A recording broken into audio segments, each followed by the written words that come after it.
Приветствую вас, дорогие зрители! Сегодня на обзоре люксовый корабль 6-го размера от компании Origin JumpWorks, предназначенный для перевозки состоятельных пассажиров. 890 серия, модель Jump. На данный момент корабль является самым большим судном по внутреннему пространству, доступным к покупке игроками. Помимо прямого назначения, 890 также служит для проведения различных мероприятий. Деловые встречи, переговоры, корпоративы и все в этом духе. В частных руках данный корабль встречается нечасто. Это связано с тем, что помимо его огромной стоимости, он также очень требователен к обслуживанию. Об этом клиента предупреждают в салоне Origin при покупке данного корабля. Огромную яхту купить — это полдела, ее еще как-то необходимо обслуживать. Заправка, мойка, посещение сервисных центров, найм сотрудников и так далее. Не говоря уже о капитане судна и его помощников. А при условии, что это лакомый кусок для пиратов, еще бы хорошо таскать с собой сопровождение в виде нескольких кораблей охраны. На данный момент геймплей данного корабля не реализован. То есть его основная задача — это перевозка с высокой степенью комфорта состоятельных пассажиров. Этого геймплея еще нет. Но, тем не менее, корабль имеет некую формальную актуальность в виде локаций для заданий и проведения ивентов. Так, например, есть миссия по освобождению от пиратов, что захватили себе яхту. Полный экипаж судна 8 человек плюс обслуживающий персонал. Вес 890 составляет 44 тысячи тонн, а его длина 210 метров. Корабль настолько большой, что его можно сравнить с некоторыми уровнями в линейных шутерах. Не забывайте, что лучшая благодарность от вас – это лайк, комментарий под видео и подписка на канал. Приятного просмотра!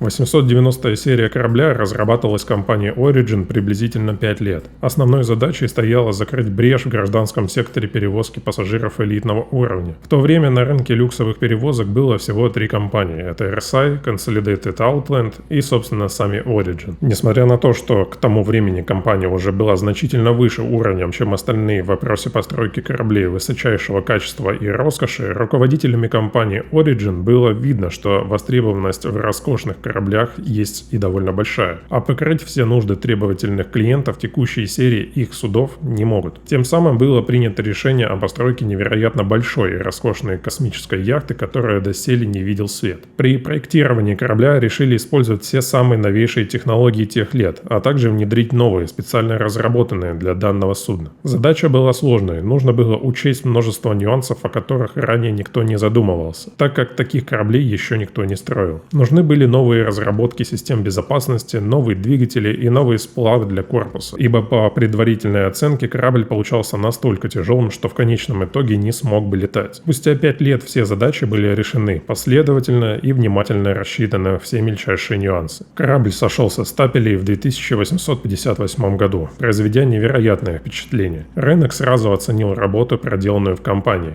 Филигранное сочетание высочайших технологий, изящных форм и непревзойденной роскоши корабль встал на очередь по запросам на покупку. И несмотря на свою огромную стоимость, заказы полились рекой. Его хотели приобрести все, у кого хватало средств. Компании, частные лица, группы различных соучредителей отдельных отраслей науки и так далее. Прошествием времени интерес к 890 серии немного спал, и все же по сей день он является очень желанным объектом движимого имущества, однако без минусов, конечно, не обошлось. К особенностям его эксплуатации относят огромную привлекательность и для пиратов. По этому поводу время от времени на компанию Origin любят подавать в суд. Так сказать, за огромный пиар, но не надлежащую защиту от пиратов, приводящую к смерти клиентов. Но как при покупке, так и в самом руководстве кораблю настоятельно рекомендуется иметь военизированное звено сопровождения, а также нанимать внутреннюю охрану. В противном случае риск не вернуться домой возрастает многократно. В итоге многие частные владельцы плюют на эту рекомендацию, тем самым становясь легкой добычей для пиратов. И да, несмотря на совершенную систему защиты корабля, стоит помнить, что любую защиту можно взломать или обойти. На данный момент серия 890 уже не является флагманом компании. Существует еще более шикарное судно, о котором упоминается лишь вскользь в некоторых источниках. Что это за судно, мне выяснить не удалось, хотя по некоторым домыслам игроков это может быть особая яхта для лиц высшего ранга Объединенной Земной Империи. Каждое судно 890 серии собирается индивидуально на 4 верфях в системе Terra.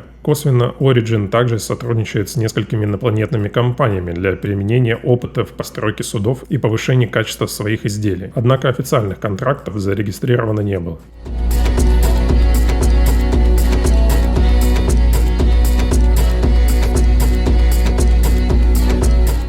Общая длина 890 составляет 210 метров, ширина 80 метров, а высота 45 метров. Корпус 890 трехслойный с защитным экраном, разработанным компанией Krüger Intergalactic серии K6DB модели Armaments. Помимо этого, весь корпус покрыт специально разработанной графеновой эмалью, увеличивающей прочность и долговечность судна. Данное покрытие является очень дорогостоящим удовольствием и наносится далеко не на все изделия компании Origin. Сборка такого корпуса осуществляется при помощи высокоточных роботов с допуском погрешности зазоров до доли миллиметра. Благодаря этому корпус 890 не только прочный, но и достаточно герметичный, чтобы он мог плавать. Да, некоторые корабли от Origin имеют возможность приводняться на поверхность. В таком виде данный корабль будет в прямом смысле яхтой в привычном понимании. Под передней крышкой в носу находится специальная отслеживающая матрица полного спектра сканирования от компании Wheelsop. Иными словами, мощный и дорогой сканер от компании, которая специализируется на подобных изделиях, является одним из самых надежных и мощных на данный момент. Двигатели обратной тяги в количестве 2 штук имеют мощность 190 759 меганьютонов каждый и расходы до 500 литров топлива на меганьютон. Полная остановка корабля от максимальной скорости составляет 112,5 секунд, от крейсерской – 10 секунд. В верхней носовой части находится скрытая под люком обитаемая турель, вооруженная 2 лазерными канонами от компании Bering модели M6A. По обе стороны от турели расположены фиксированные маневровые двигатели, где мощность каждого составляет 188 786 меганьютонов. Расход топлива 3185 литров на меганьютон. Все маневровые двигатели на 890 имеют встроенные системы балансировки и предотвращают нежелательную раскачку при маневрировании. За основной турелью находятся огромные ворота внутреннего ангара корабля. В отдельной комплектации вместе с 890 идет также малый корабль Origin модели 85X. Между мостиком судна и ангаром на верхней части корпуса находятся 2 встроенные турели с системами многоцелевого отслеживания угроз Kodiak AC Point. Эта система была унаследована от военных кораблей Объединенной Земной Империи и способна отразить атаки большинства ракетных и некоторых баллистических боеприпасов. Под крышками скрываются ракетные батареи на 8 штук. Оснащены такие батареи ракетами инфракрасного наведения модели Ignet второго размера от Firestorm Kinetics. Всего 4 ракетных батареи, 2 сверху и 2 снизу судна. По курсовому вооружению у 890 только ракеты. Шахты для них расположены слева и справа по борту.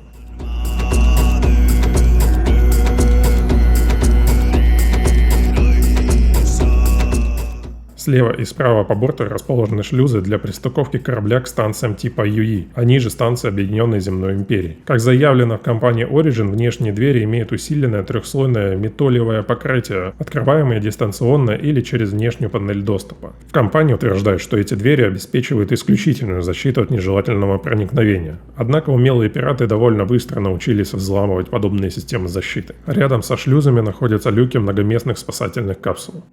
Помимо сканера на борту Origin установлено 2 военных радара класса A первого размера от Group Noveo Paradigm модели Kauter и 3 радара промышленного типа класса C второго размера от компании Chimera Communication модели Surveyor.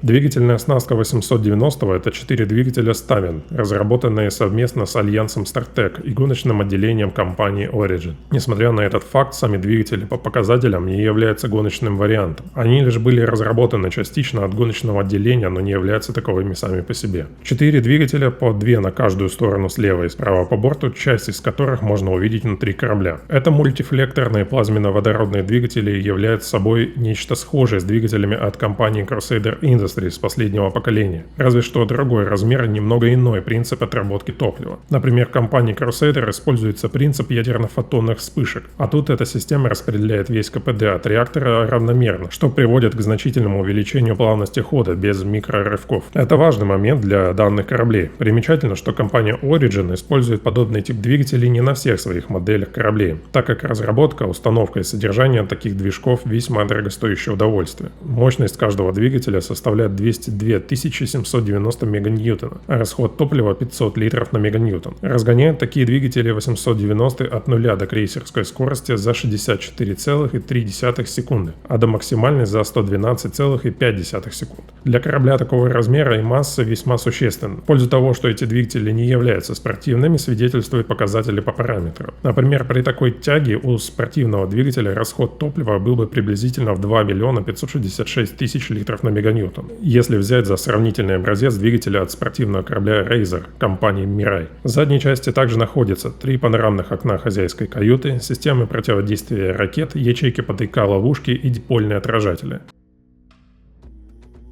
Под брюхом корабля находится уже упомянутая вторая группа ракетных батарей системы Кодиак, пассажирский лифт, ведущий в главный холл, грузовая аппарель и дистанционная турель, вооруженная 2 лазерными репитерами 3-го размера серии CF-337 модели Пантера от Клаус Верне. Рядом можно разглядеть крышки спасательных шахт под 8 капсул.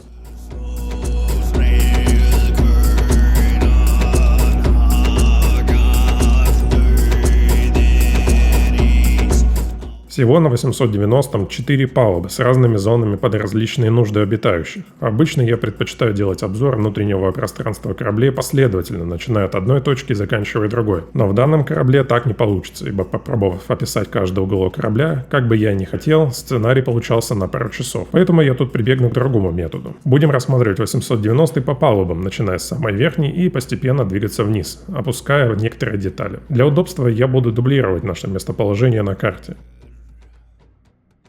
Некоторые скажут: но погоди, борода, ты же уже делал реклеймер или тут же Карак, он большой, там все было ок. Да, это так, и там же я упоминал следующее. Лично для меня этот корабль стал настоящим испытанием. Объясню наглядно. Вот это Карак. А вот это 890 Jump. Если я стану идти последовательно от одной точки корабля до другой, стараясь описывать все в мельчайших деталях, мы просто все состаримся к тому моменту, пока я закончу. Итак, начнем с самой верхней палубы или мостика. Тут находится основная открытая кабина корабля, которая имеет панорамное широкоугольное остекление с неплохим обзором. Да, у 890-го 2 рубки управления кораблем. Позже объясню, зачем они и где находится второй мостик. Для пилота доступно 4 голографических многофункциональных монитора и 3D-радар по центру. В плане голографики отличное решение, позволяющее не загромождать физическими панелями мониторов обзор. Тут же слева и справа находятся места копилотов, а кресла разработаны компанией Atos. В них интегрированы различные удобства, такие как массаж всех отделов спины, вентиляция и прочее. Позади есть большая голографическая карта навигационной системы. Перед выходом из мостика находятся 2 ниши под авионику. На данный момент физических моделей этих элементов нет. Выходя из кабины, мы попадаем в большой центральный холл корабля с потрясающей панорамной крышей. Этот холл сопрягается с 3 палубами из 4. На этой же палубе в кормовой части, куда можно попасть, пройдя по балконам холла, расположена хозяйская каюта. В ней присутствуют личный кабинет для приема деловых или не очень встреч с панорамным остеклением, выходящим видом на маршевые мотогондолы правой группы двигателей. Лаунж-зона для приема приготовления пищи с центральным столом на 4 персоны, большим сквозным аквариумом и аналогичным панорамным остеклением.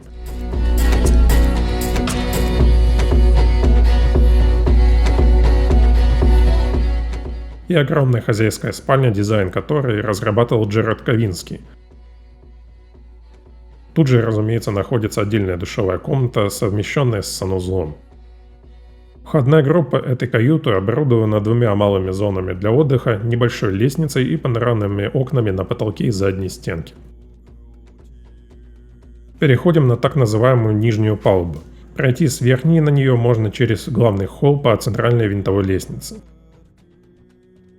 На этой палубе находятся 2 большие гостевые спальни, слева и справа при входе по коридору, в каждой из которых есть все удобства и огромный аквариум. В коридоре также находится один из нескольких лифтов и 4 отдельных туалета. Далее находится разработанный Спенсером Бирном круговой бар, окруженный различными зонами отдыха для гостей. В следующем помещении находится отдельный конференц-зал с большим столом и панорамным остеклением. Чуть позади находится небольшой ресторан на 5 столиков. В барной зоне есть проход в подсобное помещение для обслуживающего персонала с еще одним лифтом, по которому прямо из кухни могут доставлять необходимый заказ. Спускаемся ниже, на так называемую лидопалубу. Это связующее звено между всеми остальными палубами. Вкратце, что на ней находится. Основание главного холла, в центре которого находится очередная лаунж-зона. И еще две гостевые каюты, идентичные предыдущим, с аналогичным аквариумом во всю стену. В отдельных помещениях слева и справа по борту, пройти в которые можно через проходы за центральными лестничными пролетами, находятся спасательные капсулы, люки которых мы видели во время внешнего осмотра. Такие капсулы вмещают по 8 человек и оборудованы системой Quad Beacon. Эти капсулы также имеют высокий запас прочности и способны непродолжительное время передвигаться в космическом пространстве. Помимо этого, имеют на своем борту запас провизии, которого хватит на несколько дней. В этой же зоне находятся лифты и аварийная лестница для техобслуживания. Зона СПА. Тут находится бассейн сауны с контролем температуры воды. Так он выглядит без воды. Две парилки. Душевые. А также большой бассейн с контролем температуры и волны. С водой и без воды. В задней части холла находятся коридоры, ведущие в два шлюза для пристыковки корабля к станциям УЕ, упомянутые ранее. Также по центру находится пассажирский лифт, служащий для входа и выхода на поверхность. Переходим на техническую палубу и палубу для обслуживающего персонала. Грузовой отсек, вмещающий в себя 60 ССУ и оснащенный огромной подъемной аппарелью с шлюзовым отсеком. Под балконом в центральной части грузового отсека можно увидеть гравитационное ядро корабля.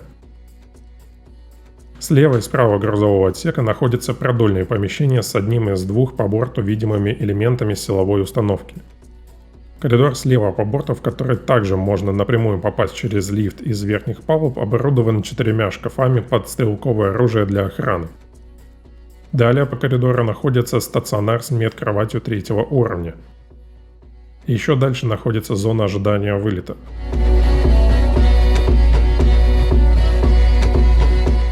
В коридоре справа по борту находится вход на тот самый альтернативный второй мостик корабля, откуда можно осуществлять управление всем судном. Его также называют боевой мостик. Тут же находится два места управления дистанционными турелями. Альтернативный мостик может выполнять несколько функций. В первую очередь это безопасность. Если судно подвергается нападению, именно отсюда будет безопаснее им управлять. Во-вторых, это неплохой вариант, если на верхних палубах идет бурная тусовка. Мостик верхней палубы может быть закрыт и управление будет вестись через это помещение.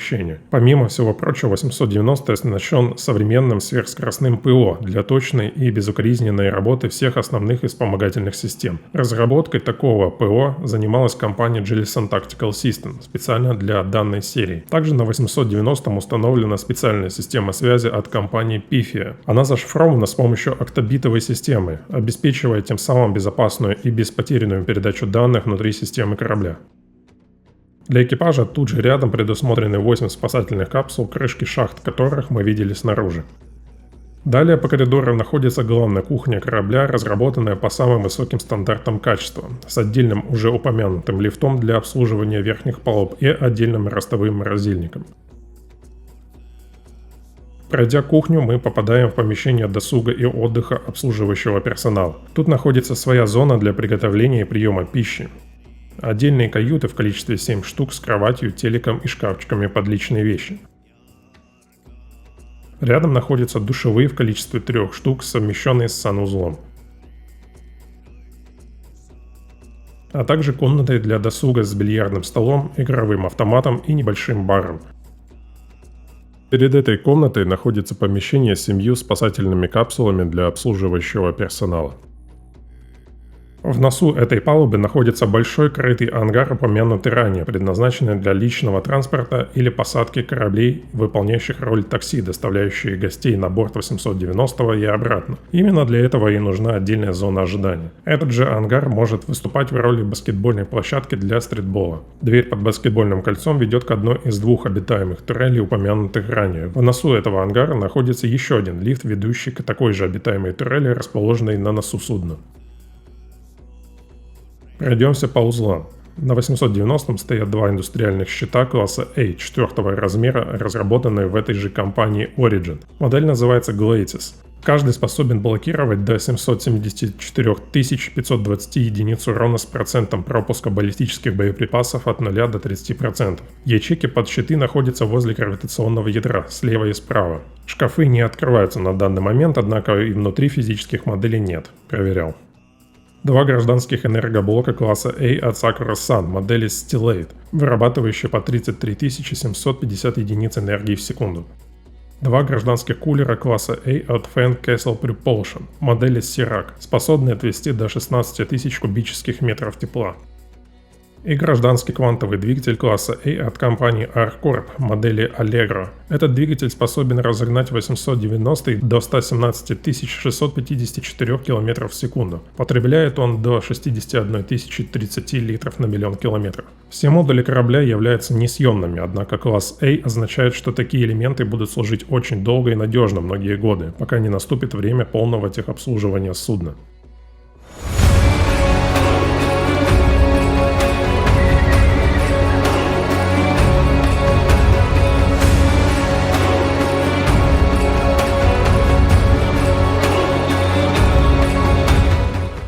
И что в итоге? А в итоге мы получаем за огромные деньги огромный летающий, неповоротливый, но все же впечатляющий сарай. На данный момент 890 практически бесполезен для пилотов и обитателей вселенной Star Citizen. Геймплей, подразумевающий его актуальность, еще не создан, а значит, он будет находиться в тени еще какое-то время. Да, проводить ивенты, хвастаться им или просто утолить свою жажду гигантомании можно, но до поры до времени. Воевать он самостоятельно не может, а значит и любой дурак на худо-бедно болюче кусающемся корабле будет проблемой. Однако, если вы взяли с собой полный экипаж, то в таком случае больно укусит уже сам 890. Но такие бабки платить за весьма посредственную болванку с красивыми штуками внутри – такое себе удовольствие, как по мне. Причем платить придется как внутри игры, так и за реальную валюту. Ни в том, ни в другом случае к покупке я данный корабль рекомендовать не могу. Возможно, тут сказывается личное отвращение к излишней роскоши, а может и действительно это обоснованная причина нерентабельности из-за отсутствия геймплея перевозок людей и исследования в игре. Не знаю. В любом случае, конечное решение за вами.